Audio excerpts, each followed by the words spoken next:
هو الذي يصوركم في الأرحام كيف يشاء لا إله إلا هو العزيز الحكيم. Bismillahirrahmanirrahim. Assalamualaikum warahmatullahi wabarakatuh. Alhamdulillahirabbil alamin. Assalatu wassalamu ala nabiyina Muhammadin sallallahu alaihi wasallam wa ala alihi wa ashabihi ajmain. Qala Allah Ta'ala fil Qur'anil Karim, a'udzu billahi minasyaitonir rajim. Bismillahirrahmanirrahim.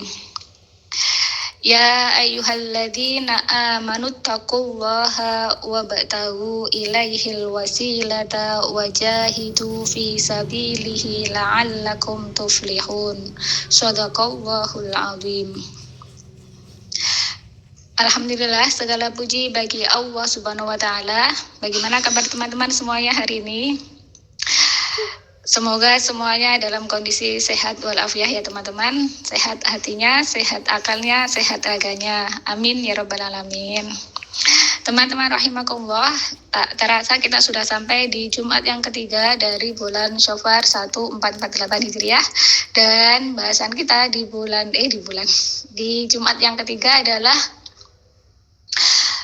keajaiban penciptaan. Adapun yang akan kita bahas hari ini adalah hidung dan keajaibannya kayak gitu ya. Semoga 30 menit ke depan cukup untuk membahas ini sampai selesai, dan bahasan ini meningkatkan iman takwa kita kepada Allah Subhanahu wa taala. Amin ya rabbal alamin.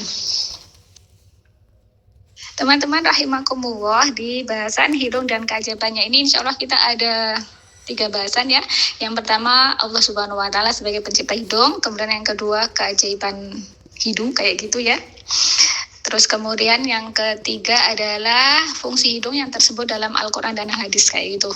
Jadi ini nanti kita sedikit kayak gitu ya pembahasan ini ya. Teman-teman nanti bisa memperluas kayak gitu dengan kajian-kajian yang lain kayak gitu ya. Semoga nanti kita dengan bahasan ini jadi bisa berpikir gitu ya, adanya keajaiban yang telah Allah tetapkan dalam diri kita kayak gitu ya. Kita mulai bahasan yang pertama, yaitu Allah Subhanahu wa taala pencipta hidung.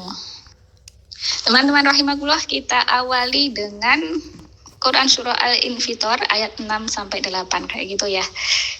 Di sini nanti insya Allah kita akan menemukan bahwasannya Allah Subhanahu wa taala pencipta hidung kayak gitu ya.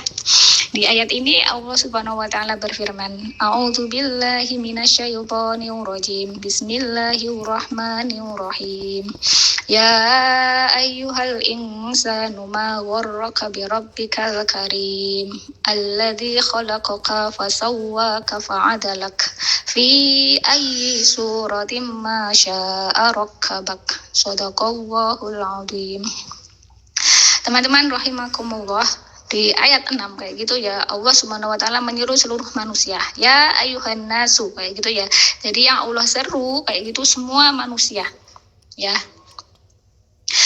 Ma ghoroka kayak gitu, ma ghoro apa yang berdayamu ya, birabbika terhadap Tuhanmu yang maha karim, yang maha mulia, yang maha pengasih kayak itu. Di situ diartikan di situ ya. Maksudnya itu menjadikan kamu itu berbuat durhaka kepada Allah itu apa kayak gitu loh. Terus kemudian di ayat yang ke-7 itu diterangkan ya, siapa itu Tuhan Rabbika, Tuhanmu yang karim tadi itu diterangkan di ayat ke-7, yaitu allazi yang khalaqaka, yang telah menciptakanmu kayak gitu, fasawwaka kayak gitu ya. Kemudian menjemurnakanmu fa'adalak ya, seimbang. Adalak, teman-teman mungkin pernah dengar kata adil, adalak itu menjadikan seimbang kayak gitu. Artinya di sini seimbang kayak itu, menjadikan susunan tubuh kita itu seimbang kayak gitu. Kemudian di ayat 8, fi ayyi suratim masya arokabak kayak gitu ya. Fi ayyi surat, dalam ayyi surah itu bentuk kayak gitu. Bentuk apa saja, masya yang Allah inginkan kayak gitu ya. Rokkabak menyusun tubuhmu kayak gitu. Jadi di ayat sini memang nggak ada hidung teman-teman ya. Tapi di sini Allah sudah menyebutkan alladzi yang khalaqaka, menciptakanmu. Maksudnya menciptakan manusia. Tadi kan yang disuruh oleh Allah di ayat 6 manusia ya ayyuhan nas kayak gitu. Berarti dhamir ka di situ tuh maksudnya kembali ke masing-masing individu manusia kayak itu. Bahwasanya Allah lah kemudian yang telah menciptakanmu wahai manusia. Kalau menciptakanmu berarti kan menciptakan seluruh bagian tubuh kita. Allah ciptakan secara seimbang, adil yaitu. Jadi seimbang. Kita bahasanya kan hidung. Jadi hidung ini ciptaannya Allah. Allah buat seimbang hidung kita. Allah tidak menciptakan hidung itu satu lubang, tapi Allah ciptakan dua lubang. Imbang, kanan sama kiri kayak gitu ya. Sama juga dengan organ-organ tubuh yang lainnya. Allah ciptakan seimbang semuanya. Mata, kanan dan kiri. Coba kita bayangkan kalau mata cuma satu misalnya, kayak dajal aja. Terus kemudian kaki juga dua, kanan kiri, tangan kanan kiri kayak gitu. Bahkan organ yang di dalam itu paru-paru ada kanan kiri, jantung juga ada kanan, ada kiri, ada bilik kanan, bilik kiri, serambi kanan, serambi kiri. Ada keseimbangan yang telah Allah tetapkan dalam diri manusia kayak itu ya.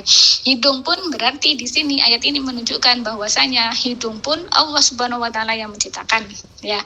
Manusia kedokteran modern pun nggak bisa menciptakan hidung sebagaimana hidung yang diciptakan oleh Allah. Adapun ada operasi-operasi hidung, operasi-operasi plastik kayak gitu ya.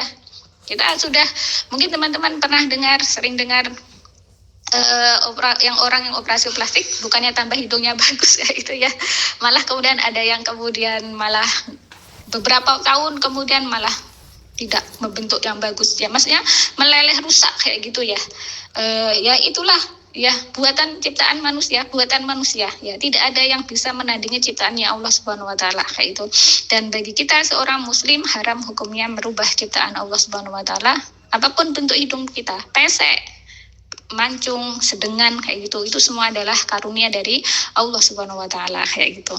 Jadi dari ayat sini jelas ya teman-teman bahwasanya hidung dan bagian tubuh kita yang lainnya itu adalah yang menciptakan Allah Subhanahu wa taala. Teman-teman rahimakumullah, kita bahas keajaiban hidung kayak gitu ya. Maka kita tidak bisa lepas bahwasanya keajaiban yang Allah ciptakan kayak itu pada hidung itu sebenarnya mengajak kita untuk berpikir kayak gitu. Teman-teman rahimakumullah ya. Di ayat 20 sampai 21 dari Quran surah Az-Zariyat kayak gitu ya. Allah di situ berfirman, A'udzubillahi minasyaitonir rajim. Bismillahirrahmanirrahim. Wa fil ardi ayatul lil mukinin wa fi anfusikum afala tubashirun. Shadaqallahul azim. Teman-teman rahimakumullah, di ayat 20 wa fil ardi, dan di bumi ada ayat-ayatnya Allah fil ardi, di bumi, lil mukinin, bagi orang-orang yang yakin kayak gitu, wa fi anfusikum, dan dalam diri kalian. Jadi ayat ini tuh wa fi anfusikum itu berarti ayatun tadi itu kepada fil ardi wa fi anfusikum kayak gitu. Berarti kalau kita artinya itu kita perluas kayak gitu ya. Ayat-ayatnya Allah itu ada di bumi dan juga ada pada diri kalian. Limukinin, bagi orang-orang yakin. Afala tubsirun, apa kalian itu tidak memperhatikannya? Ya kayak gitu. Jadi artinya memperhatikan di sini tuh bukan hanya cuma melihat gitu ya. Kita tiap hari bersihin badan kita kayak gitu ya, kita poles-poles kayak gitu wajah. Hidung kan bagian dipoles nih. Baik laki-laki perempuan sekarang kayaknya sudah biasa ya pakai kosmetik kayak gitu ya. Jadi saya juga pernah ketemu ya nggak sengaja itu ya melihat cowok kayak itu cowok pakai kosmetik kayaknya itu ada yang ya mungkin pakai bedak gitu ya, atau kemudian sekarang juga ada pembersih wajah untuk cowok gitu ya. Akhirnya kayaknya kosmetik itu nggak lagi perempuan deh kayak itu, sudah cowok juga kosmetikan kayak gitu. Masya Allah ya, terbawa ya. Kita memang oleh Allah diperintahkan untuk menjaga kebersihan, menjaga keindahan kayak gitu ya. Semoga niatannya itu kayak itu, yaitu dalam rangka memelihara ciptaan Allah Subhanahu wa taala, bukan terbawa oleh arus yang dibuat oleh pemikiran bahwasanya bagusnya kita, mulianya kita itu ketika bagusnya fisik kayak gitu. Kita nggak terbawa kepada materi, benda kayak gitu ya. Bahwasanya mulianya kita karena cantiknya paras, atau kemudian gantengnya wajah kayak gitu ya, tapi kita memakai alat-alat kosmetika, mungkin pembersih wajah atau kemudian pelembab atau kemudian baik laki-laki perempuan ya dia itu dibangun dari pemikiran bahwasanya kita oleh Allah diperintahkan untuk memelihara, menjaga kayak itu ya biar tetap sehat kayak gitu ya, merawat ciptaan Allah Subhanahu wa taala, bukan kemudian dibangun dari pemikiran mulia kalau itu cantik dan sebagainya. Akhirnya banyak uang yang habis untuk kemudian memoles wajah, tapi kemudian nol. Misalkan dalam hal berinfak, bersedekah, atau kemudian berbagi kayak gitu, malah habis uangnya untuk perkara wajah itu ya. Tidak terbagi gitu kayak gitu ya. Jadi diniatkan yang benar kayak gitu biar kemudian bisa bernilai pahala bagi kita kayak itu. Jadi di situ malah Allah memerintahkan kita itu untuk memperhatikan, artinya memikirkan tanda-tanda ayat-ayatnya Allah itu. Teman-teman, itu ada gambar hidung kayak gitu ya. Saya mencari di Google ya. Teman-teman bisa Google sendiri nanti, karena kalau HP saya itu yang muncul bagian-bagian itu berbahasa Inggris kayak itu. Saya coba cari yang bahasa Indonesia ada, tapi kok kayaknya nggak gimana gitu lah. Akhirnya ya wis lah, ini aja yang saya ambil dari Google. Ini saya browsing dari Google, teman-teman. Nanti artinya dari bagian-bagian itu teman-teman bisa ya cek kamus sendiri kayak gitu ya. Nggak semuanya mungkin saya bahas, sedikit aja. Kita ingin mengulik sedikit betapa Allah Subhanahu wa taala memberikan ayatnya pada hidung kayak gitu ya. Teman-teman, yang pertama pada nasal bone kayak itu ya. Nasa itu hidung, teman-teman. Bone itu tulang kayak gitu. Tulang hidung kayak gitu yang Allah tetapkan kayak gitu ya. Pada hidung kayak gitu ya, teman-teman ya. Itu tuh tulang rawan, teman-teman. Ini tulang rawan yang Allah tetapkan pada hidung. Kalau teman-teman pencet, akhirnya hidung ini bisa pesek, bisa meleset ke dalam kayak gitu ya. Tapi kembali bentuknya oleh Allah buat lentur kayak gitu ya. Tulang-tulang pada hidung itu oleh Allah tidak dibuat seperti kakunya tulang yang ada dalam badan kayak itu. Kita bisa bayangkan jika hidung kita, misalkan yang bagian luar ini ya teman-teman, dua bagian ujung luar hidung, lubangnya ini Allah ciptakan seperti ini, tidak kaku kayak gitu ya. Tapi bisa kita pencet-pencet kayak gitu. Jadi ini adalah salah satu kuasanya Allah. Allah nyiptakin ini mikir gitu loh. Andai kan hidung ini dibuat kaku kayak gitu ya, tulangnya ini bukan tulang rawat ya teman-teman ya. Teman-teman kalau misalkan pilek kayak gitu ya, itu bagaimana itu? Atau ingin menahan ingus kayak gitu atau apa, itu bagaimana kayak gitu loh. Kita kan biasanya kalau ingusan itu kan kita gini kan ya, kita pencet habis itu ingusnya bisa keluar dan bentuknya itu kembali gitu loh. Kalau misalkan ini kaku kayak gitu ya, bagaimana? Misalkan atau kita ingin menutupin hidung kita dari kemasukan asap, debu, itu kan kita bisa pencet hidung kita kayak gitu ya. Kalau itu misalkan kaku, tulangnya bukan tulang rawan, kita nggak bisa teman-teman mencet nutupin hidung. Kita bisa sih pakai alat ya itu ya, pakai alat, bukan memencet hidungnya. Jadi ini aja kita sudah menemukan betapa Allah itu mendesain itu penuh dengan pemikiran yang dalam kayak gitu loh. Bagaimana kemudian hidung ini pasnya bagi manusia kayak gitu loh. Allah tetapkan di hidung ini adalah tulang rawan. Masya Allah teman-teman ya, ini benar-benar pemikiran yang sangat dalam yang Allah pikirkan, maksudnya ketika menciptakan manusia kayak gitu. Terus kemudian berikutnya teman-teman ya, bentuknya itu Allah tetapkan bentuknya seperti ini, dan itu Allah tetapkan menghadapnya lubang itu bukan bagian atas ya. Allah tetapkan lubang itu menghadap ke bawah. Itu juga kita mikir ya, Allah ini Allah itu benar-benar udah berpikir banget gitu ya. Nanti kalau misalkan lubang ini misalkan di samping aja ya teman-teman ya, lubangnya Allah taruh di samping kayak gitu, samping kanan, samping kiri, bukan di bawah menghadap ke bawah, ke kanan kan ke bawah kayak gitu loh, tapi menghadap ke kanan dan ke kiri. Apa yang terjadi kayak gitu loh. Betapa sangat tidak bagusnya kayak gitu manusia itu dilihat kayak gitu loh ya. Mungkin teman-teman pernah lihat komik kiri yang apa hidungnya itu malah menghadap ke kanan ke kiri kayak itu betapa sangat tidak indah kayak gitu ya wajahnya manusia kayak itu dengan hidung yang seperti itu. Ada orang-orang yang itu aja hidungnya mungkin dioperasi biar mancung atau apa, itu malah akhirnya gilap-gilap. Itu saya pernah lihat tuh, kita bisa mendeteksi hidung asli sama hidung plastik kan kayak gitu ya. Itu kan malah ngiris kayak gitu ya. butuh uang banyak juta kayak gitu ya untuk sampai kemudian mengubah bentuk hidung dan sebagainya ya. Nauzubillah min dzalik, semoga kita tidak diberikan dalam hati kita, pikiran kita, keinginan untuk yang seperti itu. Amin ya rabbal alamin. Jadi itu ya teman-teman ya. Terus kemudian berikutnya apa teman-teman? Itu ada bulu-bulu ya, ada bulu-bulu hidung di dalamnya. Allah ngerti nih kalau kasih lubang ini pasti ada potensi nanti itu hidung akan kemasukan debu ataupun kemudian hal bakteri ataupun benda-benda kecil lainnya yang bisa dihirup oleh hidung. Makanya kemudian Allah ciptakan di hidung itu ada bulu-bulu hidung kayak gitu ya.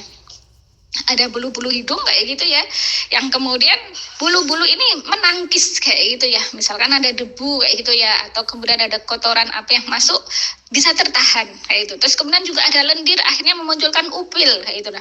Upil kan sebenarnya lendir yang mengeras kayak gitu ya, yang kemudian menyatu dengan debu yang masuk kayak gitu ya, akhirnya kita bisa buang kotoran hidung yang namanya upil itu kayak gitu ya. Masya Allah ya, jadi Allah itu Masya Allah kayak itulah. Jadi berikutnya, nah berikutnya teman-teman yang kita sering dengar, dari hidung kita bisa mencium bau yang jumlahnya banyak sekali ya. Kalau kita mau menghitung silahkan teman-teman hitung berapa jenis bau yang bisa indera manusia kenali kayak gitu ya, dengan otak tentunya, karena ingatan itu salah satunya ditaruh Allah di dalam otak kayak gitu ya. Jadi itu ada olfactory sensory area ya, itu adalah area sensor. Ini teman-teman itu adalah saraf ya, saraf penciuman kayak gitu loh, saraf penciuman kayak gitu ya. Ketika kita mencium bau, maka kemudian saraf penciuman itu melanjutkannya ke otak. Di otak itu nanti dilanjutkan kemana? Ke bagian lobus limbik ya, dalam sistem limbik. Jadi lobus limbik itu bagian otak yang di situ itu dia bagian nyimpan memori, emosi kayak gitu. Ingatan itu ada di limbik kayak itu. Akhirnya dari saraf penciuman tadi itu disalurkan ke limbik, kemudian limbik memberikan respon, oh ini bau bunga mawar misalkan, ini bau bawang, ini bau masakan apa, ini bau roti apa, ini bau bunga apa, ini bau parfum apa kayak gitu ya, atau ini mungkin bau apa ya, air angin yang dikeluarkan oleh manusia, atau kemudian bau-bau yang lain. Jumlahnya banyak banget teman-teman ya, bau yang bisa kita indra itu banyak banget ya, sesuai dengan informasi yang telah masuk ke dalam otak kita kayak gitu ya. Akhirnya kita ada angin apa itu kita bisa mendeteksi, oh ini baunya binatang itu kayaknya kayak gitu tuh, bisa kayak gitu ya, sedangkan hitungan detik itu kayak gitu loh. Jadi seperti itu, kita nggak bisa mendeteksi secara kasat mata teman-teman di mana nih letaknya, kan bagian hidung bagian atas ini saraf penciuman itu ya, kita nggak bisa mendeteksi tapi dia berfungsi ya. Ini dari Allah Subhanahu Wa Taala semua teman-teman. Kita itu Masya Allah nggak pernah ngurus hidung, kita itu ngurus hidung paling-paling cuma mengeluarkan kotorannya kayak itu ya, atau kemudian ya apa ya, cuma gitu aja gitu loh. Sedangkan fungsi hidung itu semuanya Allah langsung yang ngatur kayak gitu loh. Tapi kalau kemudian kita salah memanfaatkannya, bisa jadi kemudian ujian itu jatuh pada hidung kayak gitu ya. Entah akhirnya hidung tidak bisa mencium bau, anosmia ya, itu nggak bisa mencium bau gitu, anosmia kalau nggak salah, itu nggak bisa mencium bau, atau kemudian penyakit hidung yang lainnya gitu ya.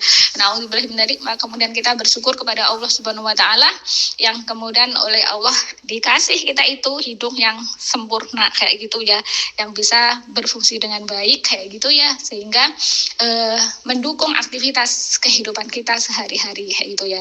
Jadi ini teman-teman ya sedikit kayak gitu ya keajaiban hidung, dalam artian kita memikirkannya yang akhirnya kita semakin beriman kepada Allah Subhanahu Wa Taala kayak gitu. Dan ingat lagi ya teman-teman, kemarin saya mengulangi lagi aja terkait dengan kemampuan hidung menghirup sesuatu yang gak nampak kayak itu ya. Maka kemudian dengan fakta kemampuan hidung meniup tidak nampak itu menjadikan kita mikir, kalau kemudian ada yang ragu keberadaan Allah Subhanahu Wa Taala cuma gara-gara gak bisa melihat zatnya Allah, maka berpikirlah kayak gitu ya, hidung kita itu tiap hari meniup udara yang itu tidak nampak, dan kemudian secara keilmuan ya, ilmu sains gitu, kita meyakininya bahwa hidung kita menghirup udara yang udara itu tidak nampak. Maka bagaimana kemudian kita itu tidak meyakini bahwasanya Allah Subhanahu Wa Taala itu adalah ada, dan Allah Subhanahu Wa Taala pencipta alam semesta ini, dialah Tuhan kita, Rabb semesta alam kayak gitu, yang kita ibadahi kayak gitu. Itulah Allah Subhanahu Wa Taala kayak gitu. Rahimakumullah, berikutnya adalah bahasan fungsi hidung yang tersebut dalam Al-Quran dan Al-Hadis ya. Ini kurang nantilah teman-teman sebentar saya enggak usah nanti teman-teman saya edit nanti aja ya terkait dengan tulisannya kurang Al-Hadis. Fungsi hidung yang tersebut dalam Al-Quran dan Al-Hadis kayak gitu ya. Tadi kok agak tergesa-gesa melihat jam sudah dekatin itu ya 30 menit gitu ya. Ya teman-teman rahimakumullah, pertama adalah fungsi hidung yang tersebut dalam Al-Quran itu organ pernafasan aja di akhirat kalau di alam Quran. Tapi di sini saya katakan organ pernafasan di dunia dan akhirat. Tapi ayatnya ini terkait dengan di akhirat kayak itu. Kita baca dulu ayatnya ya. Di situ Allah Subhanahu wa taala berfirman, A'udzubillahi minasyaitonir rajim. Bismillahirrahmanirrahim. Fa ammal ladzina syaku fa finnari lahum fiha zafiru wa syahiq. Shadaqallahul azim. Teman-teman rahimakumullah, di ayat ini Allah Subhanahu wa taala berfirman, fa ammal ladzina, maka adapun alladzina orang-orang yang syaku sengsara, fafi maka mereka di dalam anar neraka, lahum bagi mereka fiha di dalam neraka itu safirun menarik nafas, wasyahiq merintih itu, dan merintih, wasyahiq itu merintih ya. Jadi safirun wasahikun itu menarik nafas dengan merintih kayak itu. Teman-teman rahimakumullah, ini Allah menerangkan kondisi orang-orang yang merugi, yang sengsara di akhirat nanti, mereka tempatnya di neraka. Allah menyebutkan mereka akan menarik safirun, menarik nafas, safirun wasahikun yang dengan merintih kayak itu loh.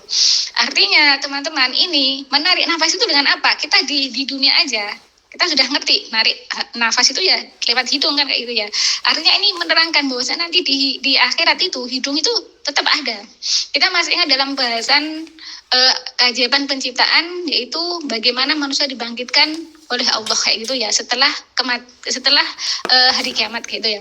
Kita mengetahui bahwasanya dijelaskan dalam hadisnya Rasulullah SAW bahwasanya nanti manusia itu dibangkitkan dari ajabul adzanab kayak gitu. Ajabul zanab kalau kita dibaca di mudhof ilaihi ya aja kalau gitu.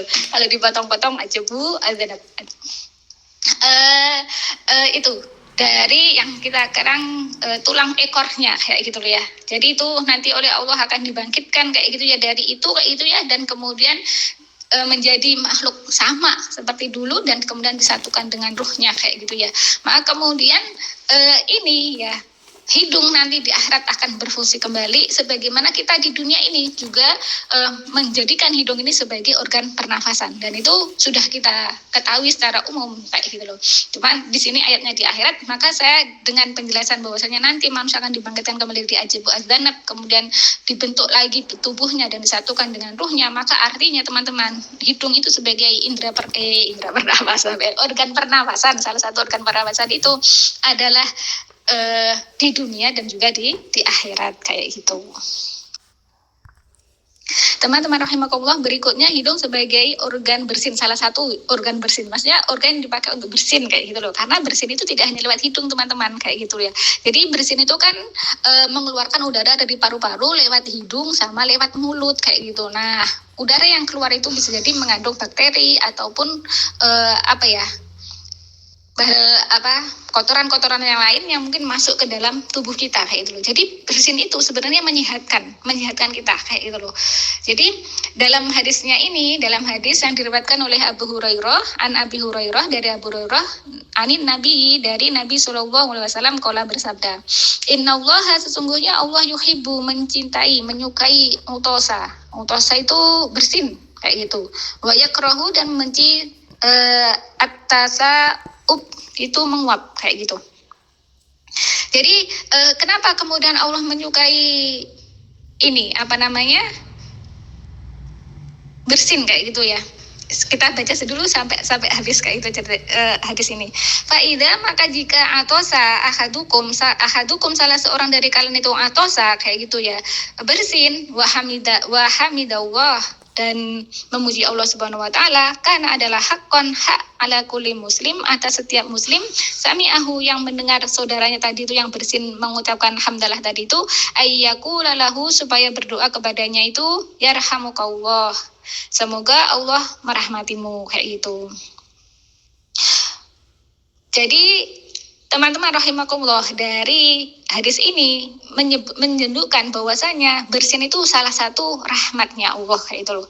Makanya kemudian orang yang kemudian dia bersin kayak gitu ya, kemudian dia mengucapkan alhamdulillah, maka orang yang mendengarnya itu diperintahkan oleh Allah Subhanahu wa taala untuk mendoakannya, yaitu dengan mengucapkan yarhamukallah, kayak itu. Atau nanti kalau teman yang bersin berdua tadi itulah perempuan, bisa diganti dengan yarhamukillah, kayak gitu ya. Kalau ya yarhamukallah aja juga nggak apa-apa sih untuk perempuan, tapi kalau kita misalkan pengen lebih spesifik jelas kayak itu, pakai aja dengan dhamir ki. Kalau perempuan ya kamu, perempuan satu itu yarhamukillah, kayak gitu, semoga Allah merahmatimu. Jadi kenapa kemudian bersin itu menjadi rahmatnya Allah? Jadi itu teman-teman, karena bersin itu sebenarnya adalah mengeluarkan udara dari paru-paru ya lewat mulut ataupun hidung, di mana udara itu bisa mengandung bakteri ataupun kemudian debu ataupun kotoran lain yang mungkin masuk ke mengotori paru-paru, kayak gitu ya, mengotori jalur pernafasan, kayak itu. Maka dia adalah rahmatnya Allah. Nah kemudian kita diperintahkan untuk mengucapkan alhamdulillah, kayak itu ya. Kalau mau panjang alhamdulillahirabbil alamin. Dan bagi orang yang mendengarnya, dia kemudian memiliki hak untuk mendoakan teman saudaranya tadi itu dengan mengucapkan yarhamukallah atau yarhamukillah, kayak gitu ya. Jadi itu teman-teman, bahwasanya hidung itu adalah sebagai salah satu organ bersin, kayak gitu.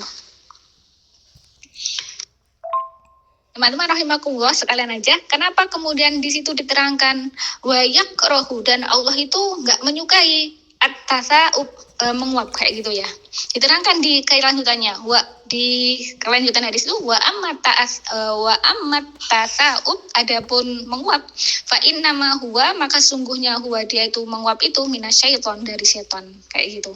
Faida, maka jika kalian itu menguap ahadukum, salah seorang dari kalian itu, falyaruddahu, maka hendaklah menahannya, mastata'a, semampunya. Fa inna ahadakum, maka sungguhnya jika salah seorang dari kalian itu idza tasa'aba, menguap, dohika, tertawa, minhu syaiton itu tertawa, kayak itu.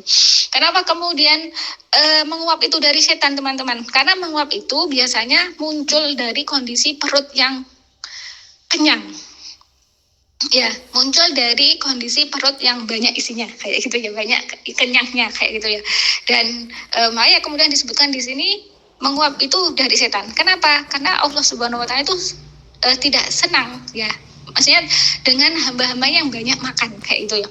Makanya kita diperintahkan makan ya kalau kita sudah cukup, selesai, kayak gitu loh. Jangan sampai kemudian kekenyangan yang akhirnya kita malah lemes setelah itu. Kenapa? Karena oksigen banyak yang masuk ke dalam area pencernaan kita untuk kemudian menggerus menggiling makanan tadi itu, akhirnya di area kotak kita itu berkurang, kayak gitu ya, oksigennya, kandungan oksigennya, akhirnya kita bisa menyebabkan menguap, mengantuk, kayak gitu ya, karena disebabkan kondisi yang kenyang tadi itu. Jadi makanya jangan kenyang-kenyang banget teman-teman ya, yang cukupan aja, kayak itu, ketika kita makan, kayak gitu.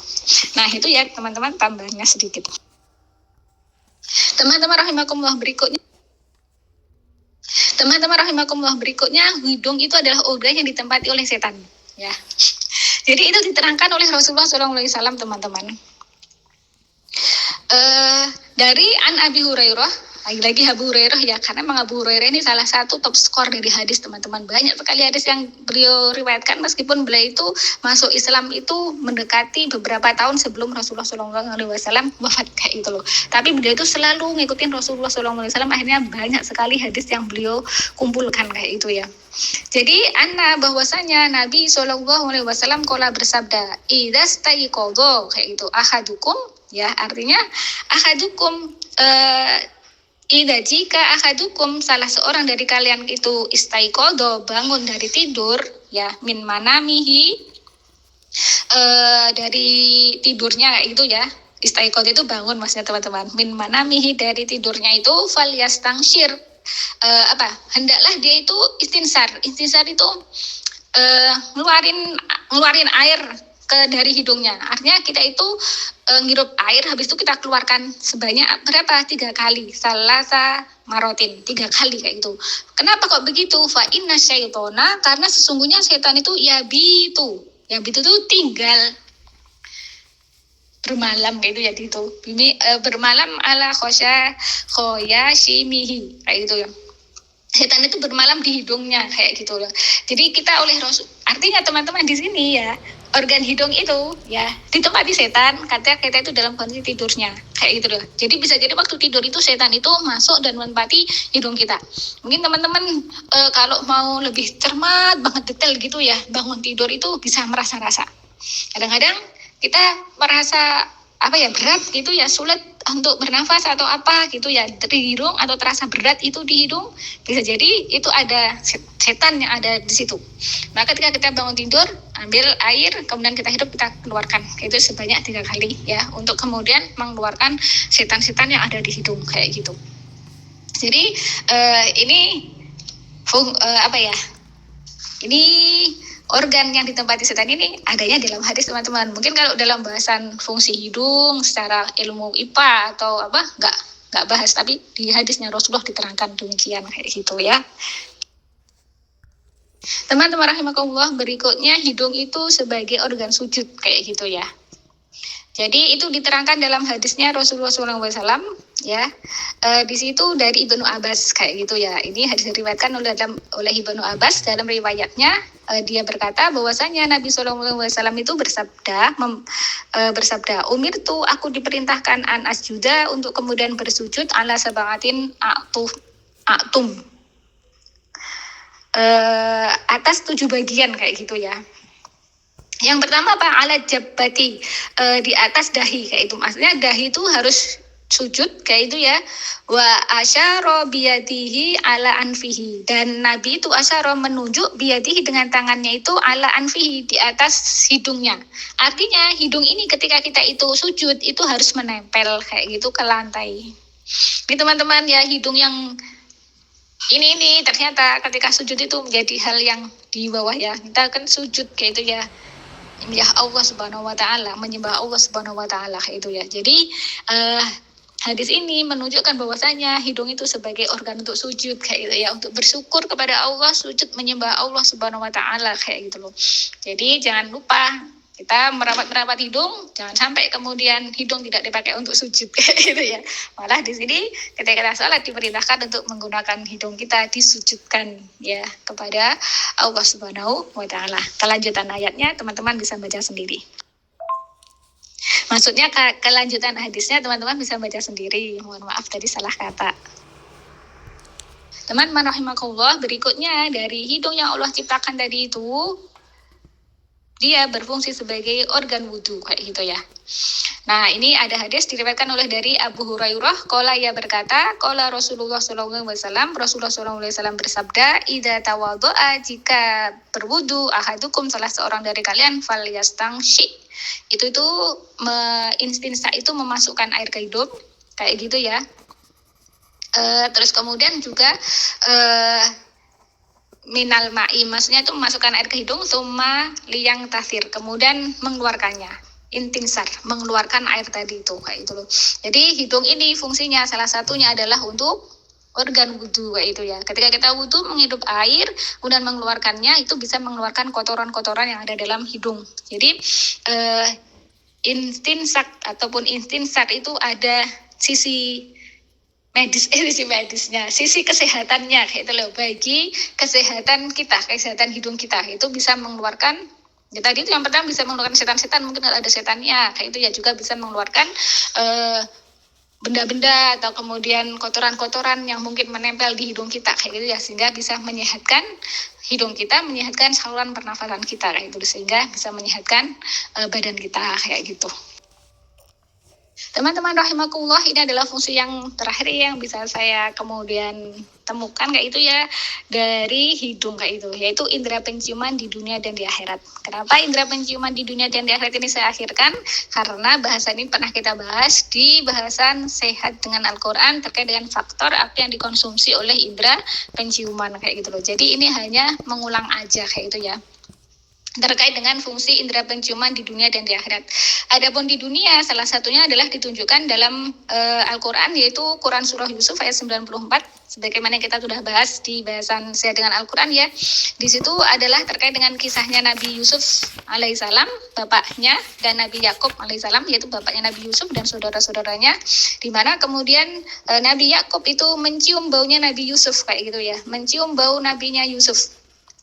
Nabi Yusuf sama Nabi Yakub ini kisahnya di dunia, artinya bisa diambil makna bahwasanya hidung sebagai indera penciuman itu di dunia, kayak gitu loh. Kemudian yang di akhirat di mana, kayak gitu. Adapun hidung sebagai indera penciuman di akhirat itu salah satunya ditunjukkan oleh hadisnya Rasulullah SAW terkait dengan perempuan-perempuan yang kemudian dua golongan yang belum pernah di masanya Nabi itu ditemukan, kayak gitu ya. Yang Nabi itu belum pernah ketemu kayak itu dengan dua kelompok itu, yaitu orang yang membawa cambuk seperti cambuknya ekor bakoroh, kayak gitu ya, yang kemudian digunakan untuk memukul manusia. Kemudian kelompok yang kedua yang belum pernah ditemui Nabi itulah wanita-wanita yang berpakaian tapi seperti telanjang. Kenapa? Karena auratnya masih bertampak, berlenggak-lenggok kayak gitu ya. Dua kelompok ini nggak pernah ditemui. Temunya di masa sekarang teman-teman. Perempuan yang berpakaian seperti telanjang itu, misalkan yang berpakaian pakai celana pensil tuh, itu kan berpakaian itu, tapi kan seperti telanjang. Kenapa? Karena bentuk auratnya itu nampak banget ya, metetet pakaian yang siset-siset itu, kayak gitu ya.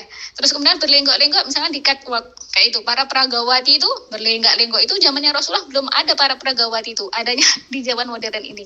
Dua kelompok itu yang kemudian mereka itu tidak mencium riha baunya surga, kayak gitu. Ini menunjukkan bahwasanya nanti di akhirat hidung sebagai indera penciuman itu tetap berfungsi, kayak gitu. Nah, ini juga sudah pernah kita bahas di Sehat dengan Al-Quran, kayak gitu ya. Nah, teman-teman rahimakumullah, demikianlah bahasan kita hari ini terkait dengan hidung dan keajaibannya. Mohon maaf apabila agak molor sedikit banyak kayak itu ya. Semoga apa yang sudah kita bahas ini kayak itu ya bermanfaat bagi saya maupun teman-teman semuanya, menjadikan kita semakin beriman dan bertakwa kepada Allah, yaitu dalam bersyukur atas nikmat hidung yang telah Allah karuniakan, kayak gitu ya. Dan akhirnya mari kita akhiri kajian online kita hari ini dengan membaca istighfar 3 kali dan doa kafaratul majelis. Astaghfirullahaladzim, subhanakallahumma wa bihamdika asyhadu an la ilaha illa anta astaghfiruka wa atubu ilaik. Al-haqqu mirabbika fala takunanna minal mumtarin. Sungguhnya kebenaran itu datangnya dari Allah Subhanahu wa taala semata, dan apabila ada salah ataupun kurangnya semata-mata kelemahan saya pribadi, maka mohon dimaafkan. Dan akhirnya saya akhiri, wassalamualaikum warahmatullahi wabarakatuh.